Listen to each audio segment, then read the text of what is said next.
You are listening to Prophet Pearls with Nehemia Gordon and Keith Johnson, exploring biblical prophecy for yesterday, today, and tomorrow. Prophet Pearls, meet the prophets.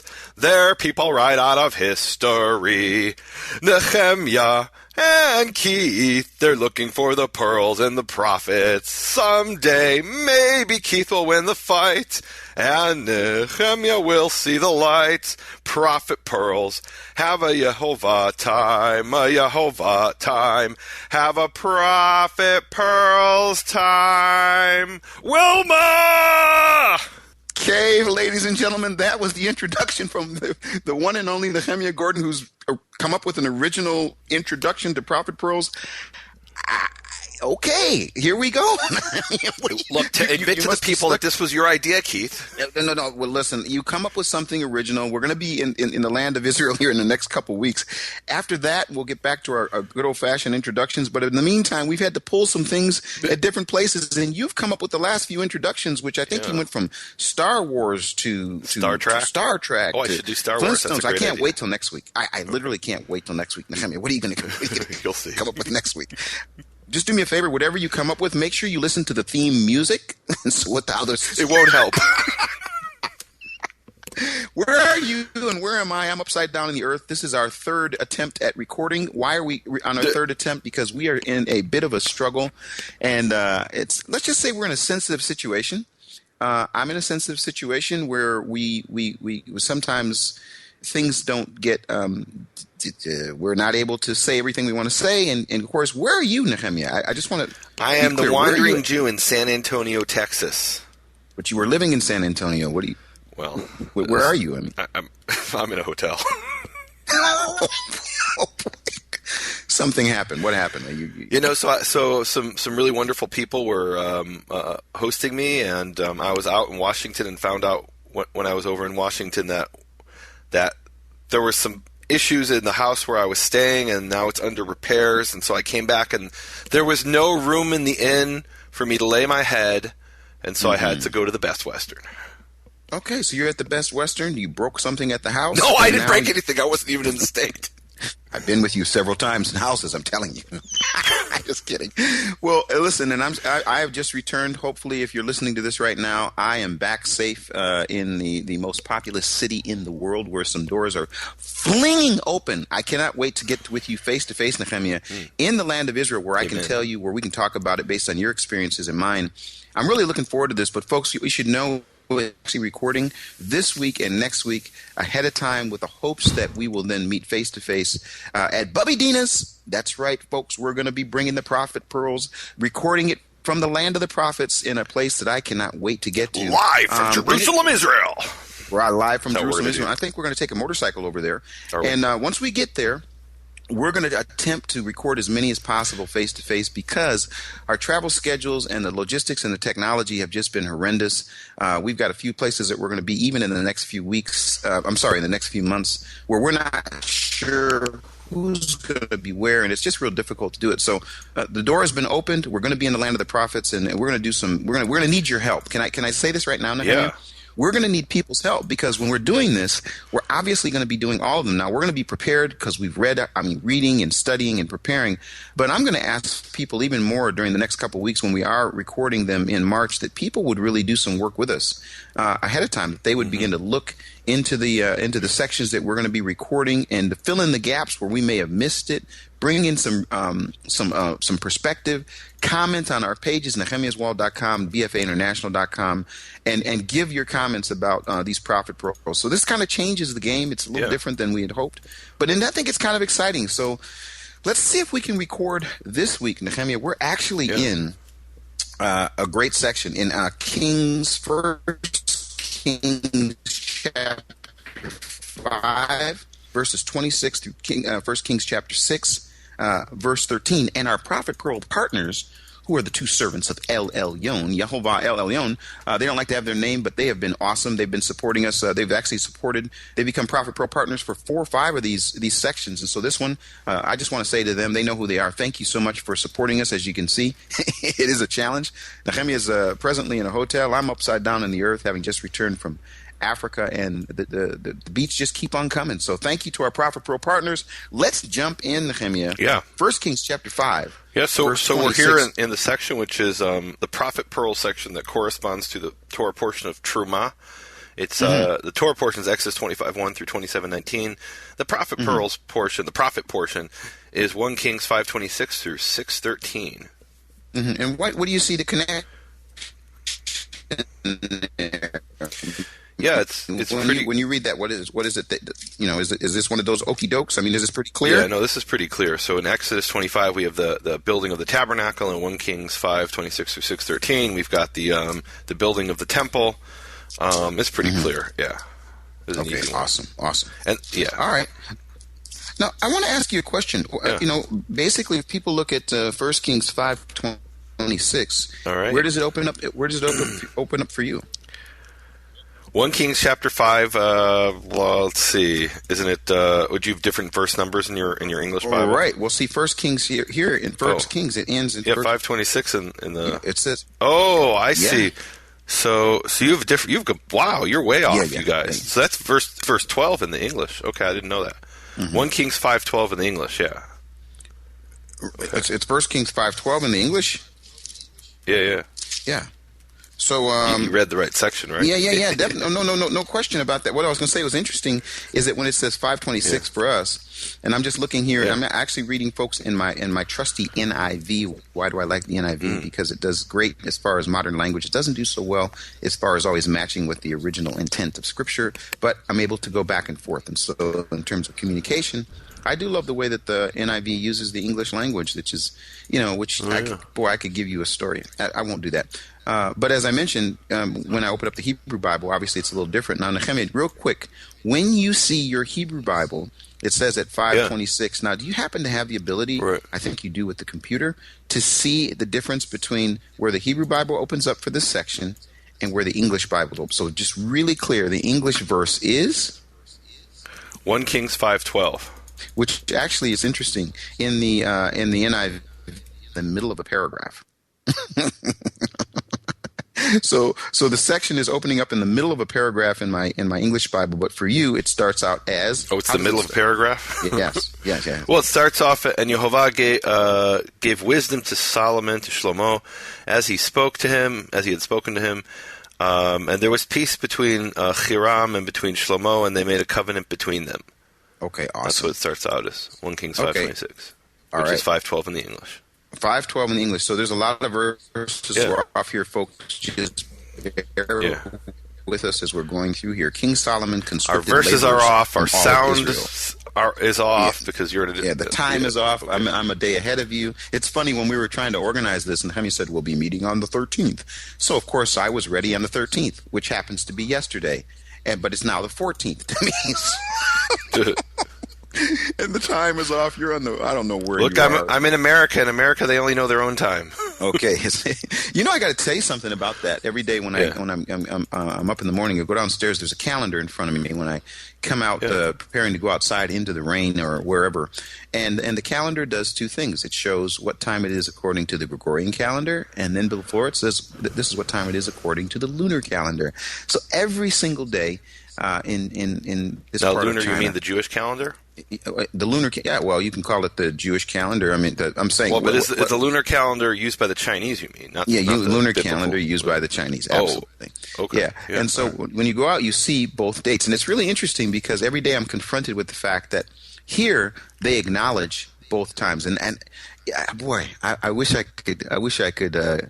I won't bore you all with all of that, but there's some really exciting things about what I call the sights, the sounds, the smells of what I sometimes sense when I'm reading Scripture, or the things that I've learned about God's time over the last few years. And now to see how here, that in this culture, according to the lunar cycle, that over here they're like, well, they're counting the days based on Pope Gregory, and they're counting the days based on the cycle of the moon.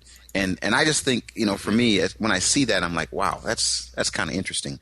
But anyway, back to the issue of the dates and the times and how we're confused back and forth, and we got the verses back and forth. So it's interesting that you mentioned that there's this dual. Like, did you do that on purpose? Because you want to talk about chapter 6, verse 1? Oh, I'm trying to hold give on you to that for softballs. until we get to It's not, 6-1. it's really interesting. But we're in 526, which you call 512. Exactly. Okay. Are you ready? Let's do it. So he sent them off to Lebanon in shifts of 10,000 a month. Can we stop for a second? So Solomon, it says the conscripted. What does it say in the Hebrew Bible there? Oh, so it says, and King Shlomo raised up a tax from all of Israel. I love this. And the tax was 30,000 people. Okay. 30,000 men. Now, Nehemia, when you read that, what do you think? No, seriously, when you hear those words, what comes to mind? Well, so first of all, honestly, the first thing I thought of when I saw here tax and Solomon is what happens later on with the whole story of Rehoboam, his son, who has an encounter with Jeroboam or Yerovam, and what happens there is they come to Solomon's son and they say, "Look, the burden of your father was very heavy. Can you make the burden lighter?" And the elders say, "Yeah, if you serve them today, they'll serve you for the rest of your life." But his friends who are his age say, "Nah, you let them know that you're no wimp. That if your father Solomon beat them with whips, you're going to beat them with scorpions." And meaning the taxes are going to be much higher. Mm-hmm. And then I love what happens after that. So he sends his taxman, Rehoboam, the son of Solomon, sends his taxman. It's in 1 Kings 12:18 in the Hebrew. I don't know what verse that is in the English. 1 Kings 12:18. It's the same in the English. It says, "Then King Rehoboam sent Adoram, who was over the tribute." In Hebrew it says over the tax, the mas. Mm-hmm. "And all Israel stoned him with stones that he died. Therefore King Rehoboam made speed to get him up to his chariot to flee to Jerusalem." So he sends the taxman and they stone him, they kill him. And the king himself has to flee. And the seeds of that event that would lead to the split of the kingdom, this kingdom splitting in two, is in this verse that we just read, where Solomon says, "I've got to build a big temple, a beautiful temple for a great, wonderful God."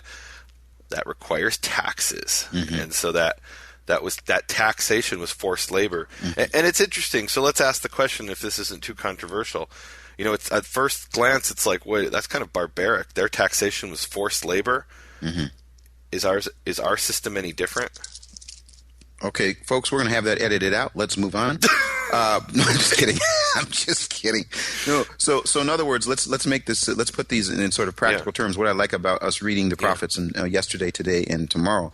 So for today, in terms of some parallel to what was happening then, what would be if you were saying what do you give it to me clear? So if one way of looking at it is to say, okay, well, where is a person forced to work for the government? And the answer to that would be like, if you have to do community service, that could be a parallel. But I don't think that's a fair parallel, because that's a punishment, whereas community services. Whereas this was just like, for being a citizen, you have to pay you have to provide this service. Mm-hmm. And I do rethink the parallel. If somebody in the U.S., for example, pays, I don't know, let's just throw, or in many countries, you may pay a tax rate that's, let's say it's 25%, right? Mm-hmm. So that means, so the way we look at that is you're paying 1/4 of your money, but the way they're describing it here is basically 1 out of every 4 days you're working for the government. And that's what's being described here in the story of Solomon. It's 1 every 3. For a month, they would work for the government, and they could go home for 2 months and work for themselves. Then they'd come back the 4th month and work for the government.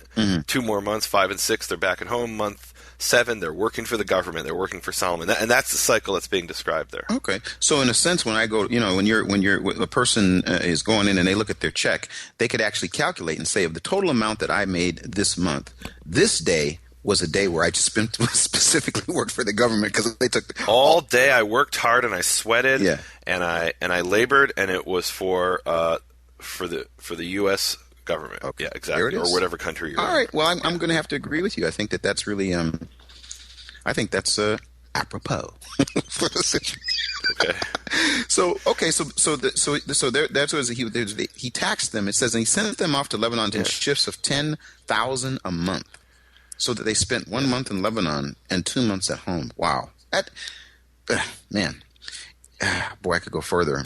Let me ask this, Nehemia. In Israel right now, with the military, and they have the volunteers that are, that serve at a certain time, and depending, let's just say it's not a time of specifically like the Gaza 50-day war, but on a normal basis where there's a guy who's working at a company, and he works at that company, but there's an understanding that at a certain time he's going to be a part of the reserve. Is that right? So Israel has a system that some people would argue is based on this, but it's actually based on and it may be partly based on this, but it was based directly on the Swiss army. Mm-hmm. Not the Swiss Army knife, but the Swiss military. Mm-hmm. They actually went to Switzerland and studied the system there, and they implemented an Israeli version of it, which is, the way it works today is, I'll take, for example, my nephew. So my nephew is, when he turned 18, he was drafted into the Israeli military, and he's now in an elite combat unit called Golani, and he's in that unit for 3 years. Now, at the end of 3 years, they might say, wow, you're the best soldier we've ever had. We want you to stay longer, and so he can volunteer to stay longer. Mm-hmm. And even if he doesn't end up staying longer, they have to invite him to do that. Even if he ends up, finishing after 3 years, which most people do, then they will call him once for, and it varies, and the system is changing all the time, but pretty much it's like, they'll call you for a month every year or every 2 years, depending on what how your unit is set up. Mm-hmm. So yeah, you could have my nephew who 5 years from now is working for a high tech company, mm-hmm. and he'll work for the high tech company 11 months out of the year, and that 12th month, whenever that happens to be, they'll say you've got to come and serve in your army unit, mm-hmm. and all the other people in his army unit will come and serve as well. So yeah, so it's partially based on this, you could say. Yeah, I just think it's interesting that the society, the present day, I mean, just that picture, basically, yep, that's the way it is. And there are reserves also in the United States Army. I've met people who, at different times, they know it's a weekend, they go and they serve in the reserve. But this picture, but the difference is in the U.S. military, you have a draft. Mm-hmm. You don't have a draft anymore, mm-hmm. and so you don't get into that reserve system in the first place unless you volunteer to be in it. Right. Whereas in the Israeli military, we have a people's army where everybody is. Not everybody, but most citizens are in the army or are supposed to be in the army, mm-hmm. Certainly when they're young. And so my nephew, for example, he may continue to do that until he's like maybe 40 or 45. Mm-hmm. Isn't that something? Imagine that. Wow. Yeah. All right. Well, it says here that Solomon had 70,000 carriers and 80,000 stone cutters in the hills, as well as 3,300 foremen who supervised the project and directed the workmen. I mean, he had a system. Oh. Wait. We're just... Go ahead. So that word, So wow. So I'll tell you what it says in Hebrew. That was verse 30, right? Mm-hmm. Or verse 16 in the English. Yep. It says, all right. Well, let's just read the end part. It says, Harodim ba'am ha'osim ba'melacha, which yours translated, having charge of the people who did the work. Mm-hmm. Is that, directed the workmen, yes. Okay, and then in the JPS it says, who were in charge of the work and supervised the gangs doing the work. And what it says in Hebrew is Harodim Ba'am, who had dominion over the people. And that's the same word it uses in Genesis where it says, be fruitful and multiply and have dominion over the earth. Mm-hmm. It's a word of conquest, a word of subjugating something to serve your needs. Mm-hmm. And that it's really a word of subjugation. Mm-hmm. So really it's who subjugated the people or who dominated the people who did the work. Mm-hmm. This is not being described in positive terms. This is foreshadowing what's going to happen in 2 Kings, or later in 1 Kings 12, when they come to Rehoboam. I like that word. Preparing us for that. It's a foreshadow. Yeah. At the king's command, they removed from the quarry large blocks of quality stone to provide a foundation of dressed stone for the temple. Let me read this last verse here. The craftsmen of Solomon and Hiram and the men of, Gaval, cut and prepared the timber and stone for the building of the temple. And I have to say, you can read something like this, and you can read it, and you can move on, and you can kind of get an image, and you've seen pictures, and you've seen that sort of thing. But I have to tell you, Nehemia, this really does bring me back to the beginning of the time that you and I met. Now, someone asked me the question, my wife, Andrea, she said, how long have you and Nehemia known each other? How many years have you've been, walking along this path of the Bible and that? And I said, it's been, it has been 12 plus years. 2002 is when we met. Our first meeting was around the Torah scroll. Our second meeting was just outside the place where Yehovah placed his name forever. But we were waiting to go underneath the old city of Jerusalem down into the tunnels. And I have to tell you that image down there is plastered in my brain when I read something like this, and it talks about the stones and about the actual what it was that Solomon and I'm specifically speaking about what's there today. I'm not speaking about looking at the stone that Solomon moved, but just the way that the stones and how large the stones are, and the way that these stones are used and moved, and what they would have done. I mean, it still overwhelms me. The way that they did this. Now, you come from an archaeological background, so when you hear about this, what kind of comes to your mind about these stones and what it was that Solomon was doing? Yeah, so one of the first things I think about these big cut stones is we go in the Israel Museum. They have this place where in the archaeology section where they have these giant black stones. Mm-hmm. Do you remember that? Mm-hmm. They're giant black stones, and they have like a lion on the side. And they're made of what's called basalt, which is a volcanic rock, and that was used for these sort of decorations at the corners. Like that's probably what it's describing. These are the precious stones that were hewn stones. And the reason that basalt was used for that especially is one is that it was black and it stood out against the limestone, which was all the rest of the stones. But also it's like a very hard stone, so it's a great stone for a foundation, very strong stone. Great stone for a foundation, great for like corners. It's not going to crack or break. Mm-hmm. It's difficult to cut, but once you get that thing cut, that's beautiful. That's going to really hold your building. And that's what I think when I hear about these ashlars or hewn stones. Really? Wow. So so we're dealing with these stones. We're dealing with what Solomon did. And again, you're going to have to really help me through this, because as we're reading, again, I have a hard time as far as the history, reading the Bible, understanding the history of what took place in the present day battle. Because we talk about yesterday, today, and tomorrow. Well, today, the battle over where that temple was and all that. I said we're not going to get into all that, but let's just say this: there's the ability to cut these stones right from the place where the temple was built. In other words, there's stone there. I mean, there's quarries, there's that sort of thing. And I guess is what I was trying to get to. I thought you were going to put on your thing. It's I got my archaeology degree from Hebrew University, and you're going to be talking about. I do have my archaeology degree. You do, absolutely, you do, and I'm very proud of that. All right, and so I was giving the archaeologist answer, which is that it probably was one of these big black basalt stones. Mm-hmm. Which contrasted nicely with all the white limestone that would have been on top of it and around it. Mm-hmm. Like that would have been the great foundations there. Now that's obviously not what Herod did. 1,000 years later, what he did is he took limestone from actually the northern part of the Temple Mount and he slid it along the slope, and then he used that to build up the southern part, which was kind of a depression. And flattened it out. Is that what you were looking for? That's what I was looking for. You're just not cooperating today. You're kind of like giving the archaeology answer, not the tourist answer. You're kind of like this. You're like this technology. While we're doing this, you folks, I've switched between 3 different things on the fly. In fact, one of the deals, the battery was going down. The other one, this is really. So when I'm giving you these softballs, it's usually because I'm trying to figure out how to keep us going here. Oh. And in the old days, Nehemia, when we did the original the original Torah pearls, there'd be time where you talk for hours, like you would just go on and on and on, and I'd have to interrupt you. But now you're being so complimentary, and you're stopping, and you're not interrupting, and I'm just not used to this time. Because you keep cutting out and I can't hear you. But, all right, I'm going to read you. I'm going to jump over to and here's homework for people, because we're not going to get to all of this. No.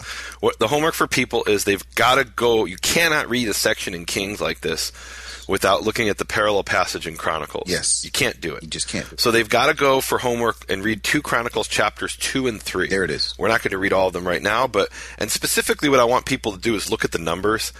We could probably spend the whole session, a whole program just talking about the numbers, how they compare between Chronicles and Kings. We don't have time for that. We're not going to do that. But I just want to read a little section of the interaction that went on between Solomon and Hiram of Tyre, which we don't hear about. We just hear they made a covenant or a treaty in your English, and they had this kind of interaction, and we don't really know much about it. But I love the details that we get in the book of Chronicles. I'm going to read you from the JPS, chapter 2 Chronicles 2:2, and I'll try to go quickly. And because the people are going to read it too. You told the people to read it. Okay. All right, but we're going to discuss part of this. Yes. Solomon sent this message to King Huram of Tyre.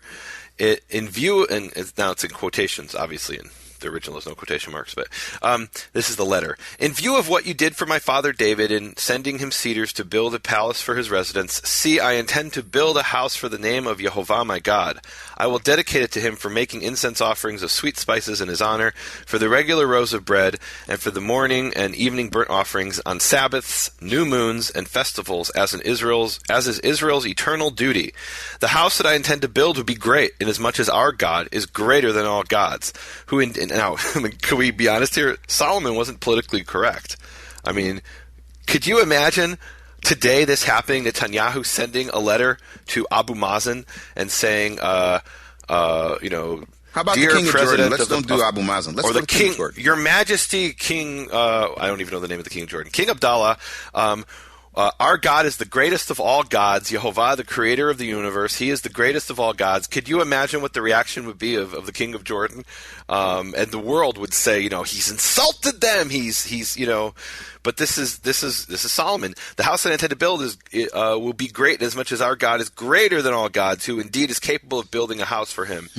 Even the heavens to their uttermost reaches could not contain him. And who am I that I should build him a house, except as a place for making burnt offerings to him? That's a really interesting theological statement. In other words, God doesn't actually live in the house. This is just a place to bring sacrifices. That's fascinating. Now send me a craftsman to work in gold, silver, bronze, and iron, and in purple, etc. And so they end up sending him. He ends up getting his version of Bezalel. Remember in the Torah there was the guy Bezalel who was inspired to work in all this workmanship. And so they have this their own version of Bezalel who Hiram of Tyre sends. So let's just skip ahead to verse 10. Huram, king of Tyre, sent Solomon this written message in reply. Because Yehovah loved his people, he made you king over them. Huram continued, Blessed is Yehovah, God of Israel, who made the heavens and the earth, who gave King David a wise son endowed with intelligence and understanding to build a house for Yehovah and a royal palace for himself, etc., etc. So, isn't that amazing? So instead of what we would have today, whereas the UN would come and condemn King Solomon for insulting the god of the Jordanians, instead Huram, or Hiram as he's called in some places, the king of Tyre, responds and he says, yeah, your God is amazing. I know his name and I bless him. And Hiram of Tyre isn't condemned for speaking this name, which is too holy for a Gentile to speak. Instead, Scripture presents this as, look, even this Tyrian king recognized how great the God of Israel is. Give God praise. Yeah, and Amen. That is amazing. So listen, let me just say this right now, Nehemia. If you don't hear me, just keep talking. Yeah. We've got an amazing editor. No problem. We have an amazing editor. We've got this set up so that our voices are coming through two different channels. So what he can do is if I listen to the edits and I don't like what you're saying, I'll just have him cut me in. And, wait, what? No, that must not happen. No, it won't work that way. This is my last couple of weeks of doing this, so you can just talk as long as you want. If I don't like it, wait. Okay. Okay. So now can we go to in fact, I like your homework for the people because that you cannot. Boy, oh boy, just reading the sections of scripture regarding this, I just think paint an amazing picture. It says here the temple. And actually, I want to ask you, the temple that King Solomon built for Yehovah was 60 cubits long, 20 wide, and 30 high. That's what it says.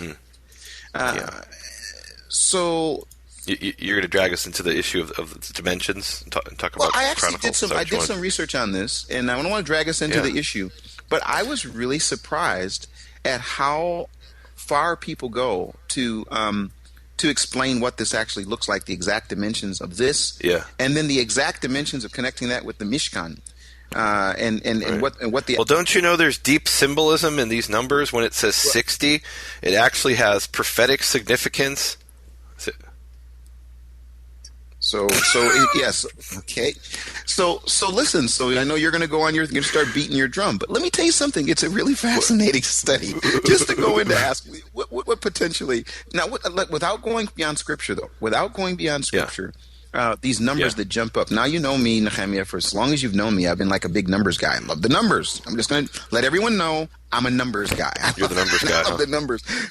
Only because sometimes the numbers jump off the page and you don't have to do gymnastics with them. They just like, wow, 50 loops of the da-da-da-da-da and the arc and all that. But it's fair to say that this does give us what the actual dimensions were of this particular that which Solomon is building. And again, Mr. Archaeology guy, so when we hear about the second temple that was built, and I don't want us to go into great detail, but how big of a difference between that which Herod built and what Solomon built? Just off the top of your head, how big of a difference do you think it was? Well, so the biggest the real answer is we don't actually know exactly how big his temple was. What we know is, what we could say for sure archaeologically is the Temple Mount platform was he doubled the size of it, we're told. So, and that was even the temple that Zerubbabel had built on the ruins of Solomon's temple. Herod came and doubled the entire enclosure. So what we see today that we call the Temple Mount, only half of that was actually the area of the Temple of Solomon, and technically it might be a quarter, because if he doubled the length and doubled the width, that makes it 4 times a larger area. So it might only be a quarter of the area that was the original Temple of Solomon. No, Nehemia, again, I'm hoping that we don't get cut out, folks. So you're listening right now. I just have to throw this out. I can't let us off the hook because I'm not sure when we're going to talk about this again, other than I'll be bringing it up as we're in Israel. But there's been some discussion about people saying that the present Temple Mount, where the second temple was, where Herod built his temple, is not the place where the first temple was. I get notes from people about this all the time. I've been surprised. There've been people. It's gaining in popularity. This theory. So tell me what that, when you hear about that, tell me what your thought is. I mean, can I put you on the spot? I was handed the book that started this all. Maybe about 10 years ago, could it have been that long ago, by our mutual friend Bruce Brill, and he asked me, "Could you help me discern this?" And I read the book where it presented the theory that the original temple was not on the site of what we call the Temple Mount today, but it was actually on the site of the Gihon Spring, which is I don't know, about a few hundred meters, or I don't know. It's nearby. It's like within visual sight of what the Temple Mount, but it's not the exact spot down the hill. It's down the hill, and then part of their argument, or part of the argument of this guy who wrote the book 10 years ago, or when I read it, might have been 10 years ago.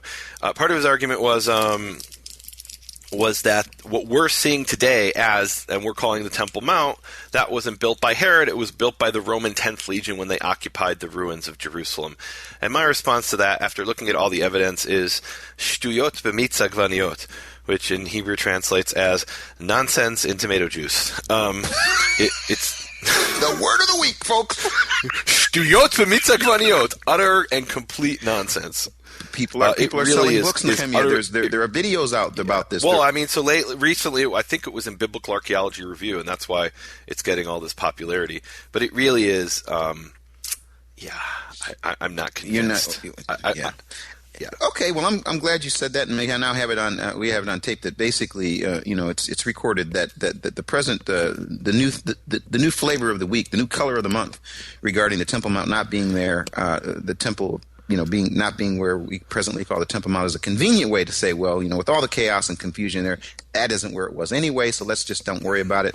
Let's move on and claim another spot, which is not unlike some other things that are sort of like that, where they kind of take that which was original and move it over somewhere else and say, now this is the spot. And we see that over and over and over again. By the way, people, if you haven't gotten a chance to come to Israel, be in Israel, there are opportunities for that. And Nehemia, I want to put you on the spot here, because one of the things that you do, and one of the things that you've done, you're presently not living in the land of Israel, but when you were living in the land of Israel, you would on a regular basis host people that would come into the land and take them on individual tours. Now, when you are in Israel, I'm actually doing 2 of those this year. Okay, and so tell us about that. I mean, tell us just about the significance of people being in the land. I mean, just physically being being in those places and specifically focusing on the issue of what we're talking about right now, the Temple Mount, where Solomon built the temple, the first temple, the second temple. What for you? What is it like? Leading people and just give us a little. Yeah. Taste So of that. For me, I lived in Israel for 20 years, and every day, really, even after even 18, 19 years into it, I'd walk around and I'm like, am I actually walking down the same street where David fought the Philistines? Like, this is unbelievable. It really is. It's incredible. I mean, this is what my ancestors dreamed about and sang songs about and prayed about for 2,000 years, returning to the land, and now we get to do it. And I think it's just such a blessing. I really feel like I'm there in the land, and I go to these places, and I feel this spirit, the spirit of Yehovah, and in these places. And now, am I going to say that? Oh no, it has to be what we call the Temple Mount because I felt the spirit there and didn't feel it at the Gihon Spring. I'm not going to say that. That's ridiculous. That would be a very silly thing to say. But there definitely is. Geographically, there's no question in my mind that it's that the Temple Mount is the Temple Mount. Yeah. And not the Gihon Spring. The Gihon Spring is where Solomon was anointed. There's a lot of important things that happened there. When Scripture wants to say the Gihon Spring, it knows how to say Gihon Spring. Isn't that true? So, so it's not, geographically, it isn't it, but really being in the land is such a blessing. In fact, Keith, you're doing some kind of a tour. I know. Yeah, aren't in you, fact, with it's your too late. ministry? It's too late now because if they're listening to this, I'm sure you'll do another tour in years to come. Yeah. I actually met some people in Washington who said, "Oh, we're going on Keith's little tour." Those are their exact words. Did they say those words? Because you're going to offend me. They actually said Keith's little tour. Yeah, okay. I said, I'm going to tell Keith that. Yeah, okay, well, folks, let me tell you this, and I'm not sure what's going to happen. This will be the third time we're going to be there. And actually, you and I are going to be in the land of Israel physically at the same time. We'll be having a tour of people, different parts of the country, even parts of the world that are coming in for that.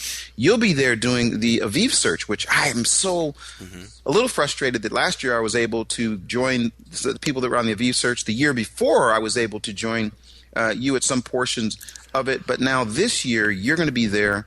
I'm going to be there. We're going to have people on the BFA International Tour. You're going to be there looking for what time it is, and it's really interesting, Nehemia. This, and you folks, I think we're going to have to wait until we get to Israel to bring this up, but around what's happening at that time of year is really amazing. I do think it's significant, Nehemia, that we're going to be there and the work that you're doing there to know what time it is. Can we wait? Let's wait a little bit to discuss that. Sure. When we're in the land of Israel, let's move on because I'm hoping we're plugging along here. It says here, this is one little sentence I want to bring up. In building the temple, verse 7 NIV, in building the temple, only blocks dressed at the quarry were used. The quarry. It's like it's a fact. Now, what verse are you in? I'm so confused. I'm in verse 7 of chapter 6. Of what chapter? Chapter 6. Oh, so in chapter 6 it's the same. Wait, how'd you jump ahead to verse 7 of chapters? Okay, we got to talk about that verse. Yeah. But anyway, go ahead. Let's talk about it. In building the temple, only blocks dressed at the... Wait. I'm sorry. I can't let you do it. You won't let me do it. There's so many... Okay. No, I can't. Absolutely all right. not. Well, you wanted so to go... how did you skip chapter 6, verse 1? Are you kidding me? No. You're the time Here's guy. What happened. You were talking about what was happening as far as the measurements of the temple. We were in verse 2. Then you were in Hebrew. So let's go back to 6:1 in English. Let's do 6:1. Yeah, we have to. I'll read in Hebrew. And it came to pass, b'shmonim shana v'arbamot shana, in the 480th year of the going out of the children of Israel from the land of Egypt, in the 4th year, in the month of Ziv, which is the second month of Shlomo ruling over Israel, and he built the house of Yehovah, is what it says in 1 Kings 6:1. So that's fascinating. This is the first time in certainly the book of Kings where we have this reference to a date based on the going out of the children of Israel from the land of Egypt. And it's the 480th year. That's extremely important. Why is it extremely important? So let's do the math. So we don't know exactly when this took place, but let's say it was sometime around, it was in the 900s. We know that. So 900s plus 480 years means the children of Israel left Egypt sometime around 1450 BC. Read any history book and by history book I mean modern secular history, and they'll tell you, oh no, the children of Israel didn't even exist as a people until 1200 BC. And what's that based on? It's based on the chronology of the Egyptian kings established by Egyptologists who have a reference in around 1200 BC. That's the first written reference in Egyptian sources to Israel in around 1200 BC. And they seem to be described as a tribe there, although some archaeologists have come along and said actually that's not even Israel, it's Jezreel, the valley. It's some tribes that live in the Jezreel Valley. But then the bigger question is, how does Egyptian chronology correspond with our system of BC and CE, which obviously didn't exist back then, right? Meaning in 1200 BC, King whoever, Ramses or whoever he was, he didn't know that it was 1200 BC. He knew it was, year 3 of his reign. Exactly. So how do we correspond those two systems? And that's where things get really, really complicated. And my conclusion from all the years I studied archaeology and all the years since of reading about archaeology and everything is that the archaeologists, especially the Egyptologists, just don't have a useful system. I mean, they really don't know. They think they know, but their system is just so messed up. There's a lot of inaccuracies about that. I want to say this. I actually had a couple folks. I call them the two witnesses that actually were looking ahead at some of this, and they challenged. They were giving a really good challenge on this actual verse regarding the 480th year, and how there are different people that use these particular dates and perspectives to come at it from a different level. I would just say one thing in the Septuagint. It says the 440th year. I believe it is in the Septuagint. We talked about that before in Nehemia, where we're talking about the differences in the Septuagint, whether it's verses that are different or certainly translation. What happens? That's an example where you have the actual a date difference. But I think what kind of hits me is that there are people who've done in-depth study regarding this verse and figuring out the history, and there are some who use the same verse to argue why the biblical reckoning of time is just way off because they can take this and connect it with something else. And again, that's not something that I've been able to dive into, but I think it's phenomenal, and I'm really glad, Nehemia, that you didn't let me mess this up. Because what was happening was we were talking about the verse numbers, and I was reading the verse number, and we went to the Chronicles area based on the actual dimensions of the temple. When we were talking about the dimensions of the temple, that's after this really key verse. So your eye jumped to the next verse. So my eye jumped to the next thing. But I will say there. No, you were trying to hide it. No, I know you were trying to hide it. Yeah. Anyway, let me just say this. You know that this completely refutes your entire Methodist system. Yeah, the fact that this is 480 year destroys the Methodists. I know you're trying to hide it. It's a conspiracy. Yeah. Well, you know what? There are a number of books, and I want to do this. Hopefully, during this time, we'll put up some resources that people can check that kind of as a way to kind of balance us out, because again, we are pushed for time, and we don't know that the technology is going to continue. So that's what I was trying to get to. Right. Can we move on now? Can we go to verse 7? So now we got it. No, what are you talking about? It mentions here the month of Ziv, which is the second month. So we have 3 month names that are mentioned in this in this story. And by story, I mean this section of Kings, not this chapter, but this basic section, and they're all in the context of the interactions that Solomon has with King Hiram of Tyre.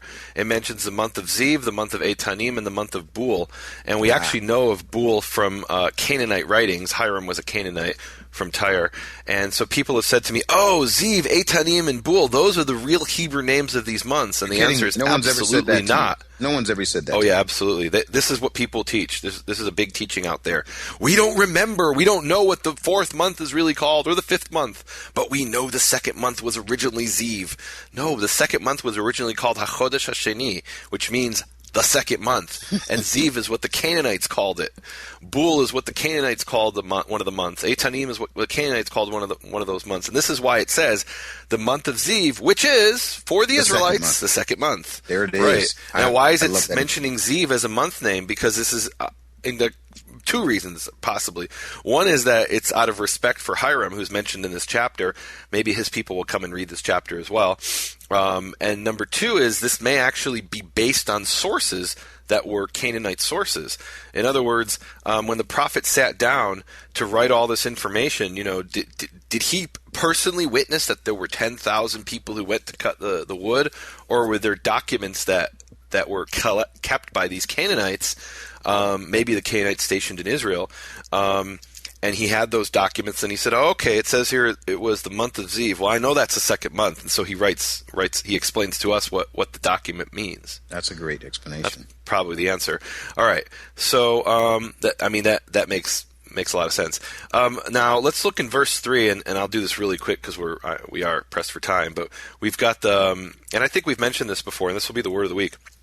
So we've got the three sections of the tabernacle. The outer one is called the courtyard, or in Hebrew Azarah. Mm-hmm. Then inside is the Kodesh, the holy section, and then Kodesh HaKodashim, the holy of holies.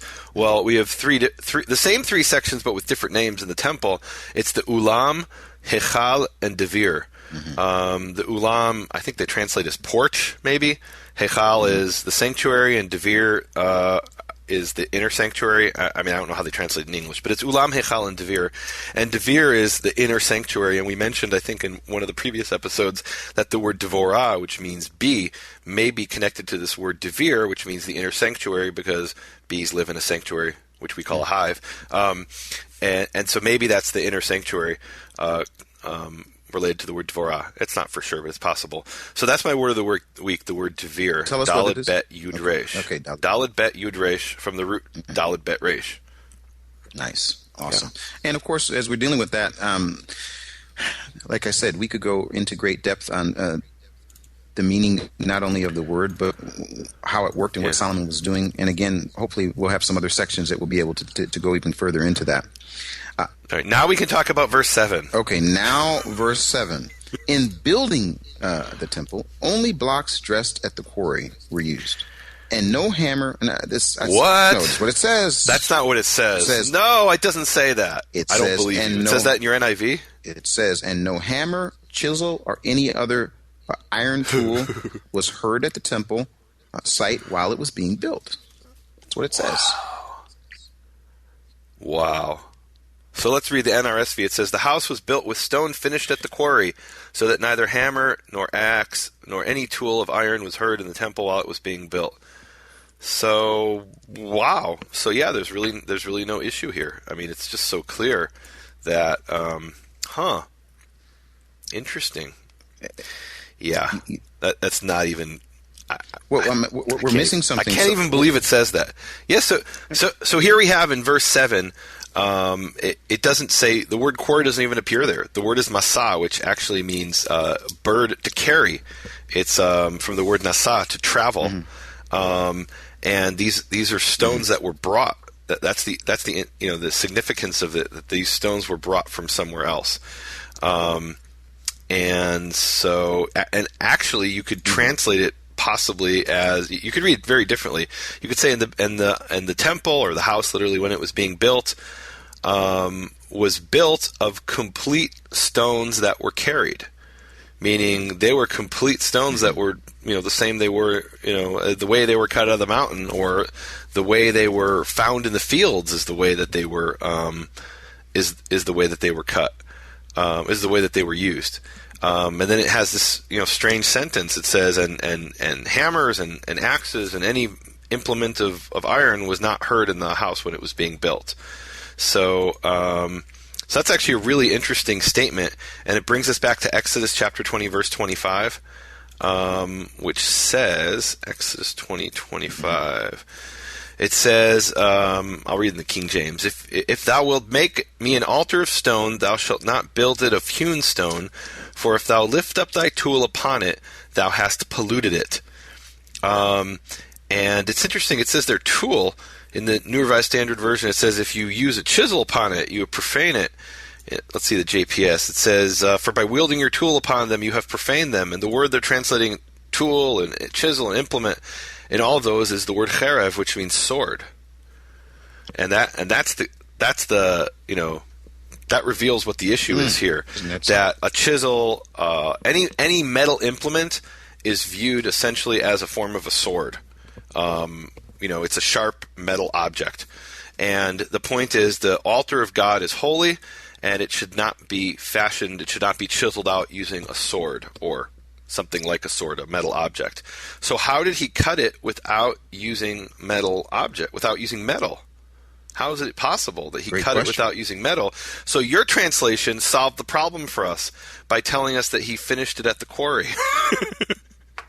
So he did use metal. He just used metal at the quarry. And look, it's possible, even though that's not what it says in the verse, it's possible that that's actually what happened, meaning that's the point of saying that the no iron tool, like the JPS says, so that no hammer or axe or any iron tool was heard in the house while it was being built. In other words, it was heard at the quarry, but not at the temple. And again, the word quarry isn't in this verse in the Hebrew. But maybe they did, fashion these stones far enough away from the temple that it wasn't heard in the temple. Does that make sense?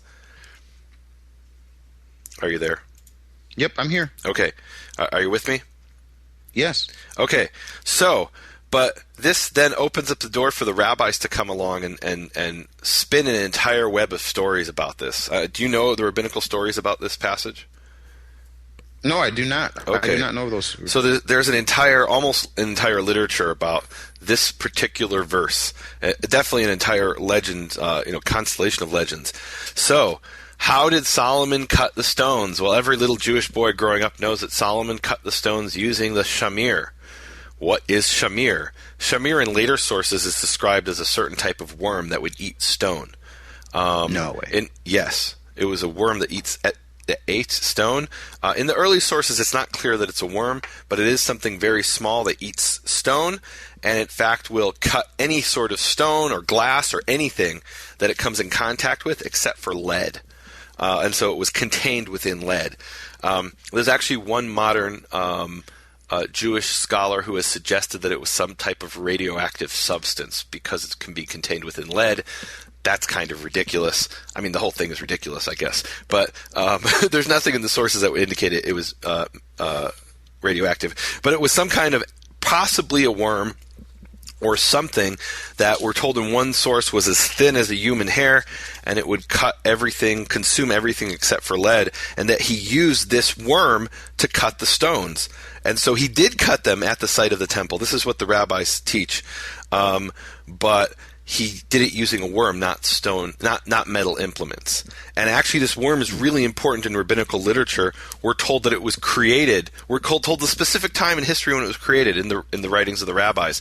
In Ethics of the Father, that's the Fathers, which is the opening section of the Mishnah, called in Hebrew Pirkei Avot, it actually mentions this Shamir, this mythical worm, as being created on the sixth day tour going into Shabbat, meaning the sixth day late in the afternoon, just before Shabbat. It was one of a handful of things that was created. So it's actually really important in rabbinical literature, this idea of the Shamir, this magical worm, this mythical worm. Now, where did they get the Shamir from? So this actually appears in the Babylonian Talmud in the Tractate of Gittin 68a, and I want people to go look that up for yourselves. It talks about how Solomon didn't know where to get the Shamir from. And so he had to, you're not going to believe this. Are you sitting down, Keith? Yes, I'm with you. So we're told that Solomon went to speak to Ashmedai, the prince of the demons, in order for the Ashmedai, the prince of the demons, to reveal to Solomon how he could get a hold of this Shamir worm. And Ashmedai reveals to him that it was preserved. It was used by the hoopoe, which is a type of bird that lives in the mountains.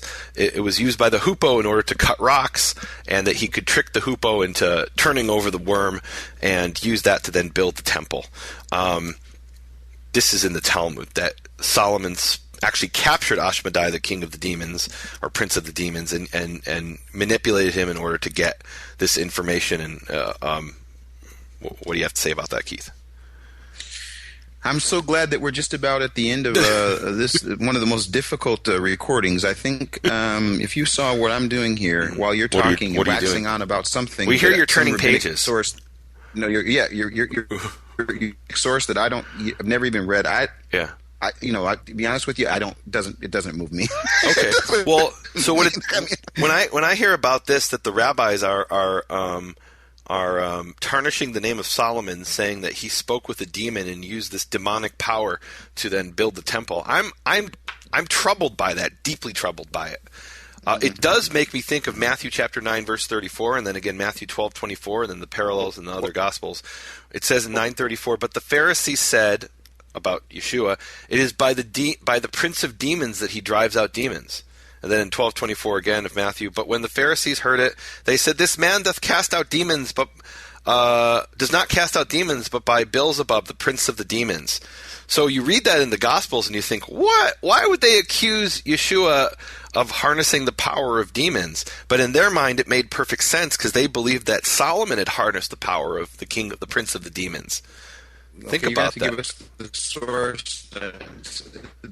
source, Nehemia, from what you were talking about. The people have to see this source. Okay, you've got to see it for yourselves. It's in absolutely. It's in the Babylonian Talmud, the Tractate of Gittin, 68a, and it goes into 68b.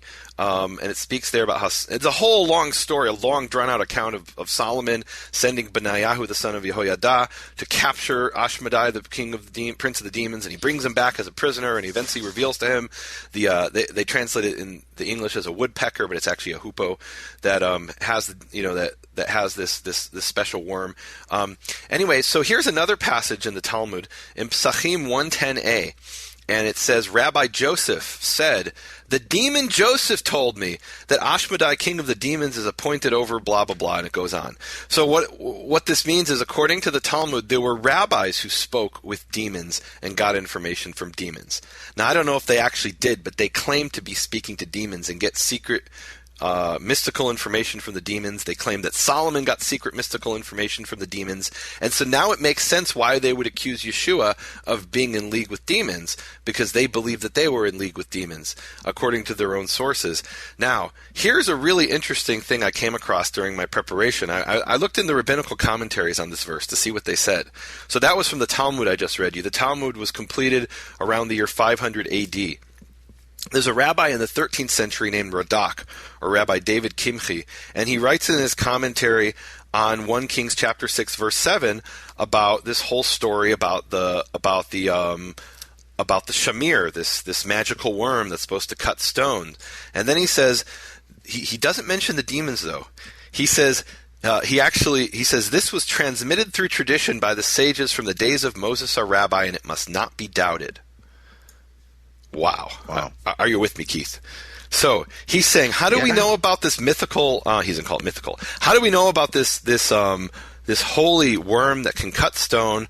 Because our rabbis knew this from the time of Moses. Because Moses too used the worm to incise the stones on the ephod. That's what they say.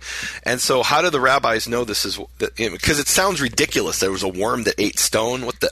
He says you can't doubt it because this was transmitted through tradition by the rabbis from the days of Moses. Now, how? According to the earlier rabbinical source, it didn't go to Moses. Go back to Moses. It went back to Ashmedai, the prince of the demons. So, which one is it? The early rabbis attributed this secret knowledge to something being revealed by demons. The later rabbis say it was, they claim it goes back to a Mosaic tradition or a law. And now I'm gonna end with this. So did they know about it from the oral law revealed to Moses or from Ashmedai, the prince of the demons? Maybe the oral law comes from the demons, not from Moses. Well, I'll tell you, folks, what happened.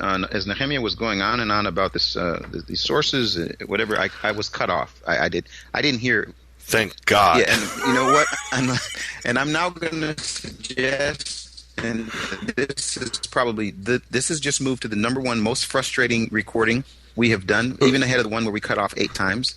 So I am at the place now where we're almost at the end of this section. And so, Nehemia, I'm going to ask people, if you have anything else you'd like to say, go. I'm going to hold my frustration. Time warp. So I will say this: people could, I could actually listen to. No, I'm in a time warp, and it's interesting when you're talking about that. I think Keith has fallen into a singularity. You're talking something about a worm and rabbinic sources. Can you hear me now? Yeah. Okay. So what I'm saying is this is the number one frustrating recording. So I would like to give this over to you. Is there anything else you'd like to say about this section? You just missed the number one prophet pearl of the whole section, but whatever. Okay. No, it's good. God stopped you from speaking so the people could hear me. Amen. And he's going to stop me knows? again. All right. Yeah, probably. Yeah. All right. Let's just end with the last couple verses. It says in verse, and this is my 11 through 13 in chapter 6. I think it's the same for you. And we have this statement here. It says in verse 12, this house or this temple which you are building, if you will walk in my statutes and my judgments, you will do, and you will keep my commandments to walk in them. I will establish or raise up, literally, my word with you that I spoke to David your father. And I will dwell in the midst of the children of Israel, and I will not leave my people Israel. So there we have this promise. If we keep the commandments, God will be with us. It doesn't say the negative what happens, but we know that from other places. And I think I'm just going to end the program myself because it sounds like Keith isn't there. Isn't that what our... Oh, there you are. Oh, no, I'm here. I'm here. Okay. I'm still here. Okay. Can you hear me? Yeah, and he's gone. Well, the good news is we have one more program that we have to do before we get to Israel, and that's the portion of Tetzaveh, which is we'll do at some point. All right, let's just end it. Can we end it with prayer? Please, go ahead and pray for us, Nehemia. Okay.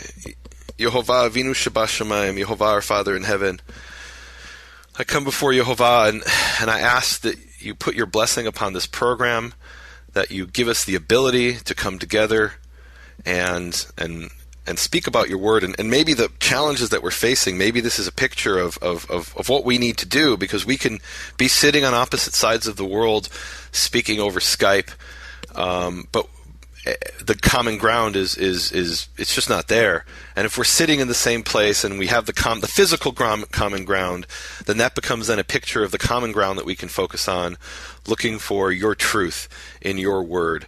And Yehovah, I ask that you give us this opportunity, that you bless us in a way that we can come together and everything will work out. I pray that we can continue to share your word and study your word and dive down into the depths of the ocean and pull out those prophet pearls and share them with people. And Yehovah, it's really been a blessing for me to be able to go through these portions with Keith, and I've learned so much more from just going over the portions and being forced to dialogue about them, and in a way that is constructive and honors you. And Yehovah, I pray that in the spirit of Solomon building this temple and speaking to Hiram of Tyre, that we can speak to the world and let them know that you are great, that you are the greatest God, that there is none as great as you, and that we shouldn't be embarrassed to proclaim that, even to a Canaanite like Hiram, that we can proclaim this to all the world, that Yehovah, Atahu ha-Elohim, Yehovah, you are Elohim, you are the one true God, En Od, there is no other. And Yehovah, I ask that all of our knowledge comes from you and not from demons or people who claim to be getting their information from demons, but only from your word and only from you, and that we all come before you in truth. May this be your will, Yehovah. Amen. Amen. Thank you for listening to Prophet Pearls with Nehemia Gordon and Keith Johnson. For more information, please visit nehemiaswall.com and bfainternational.com.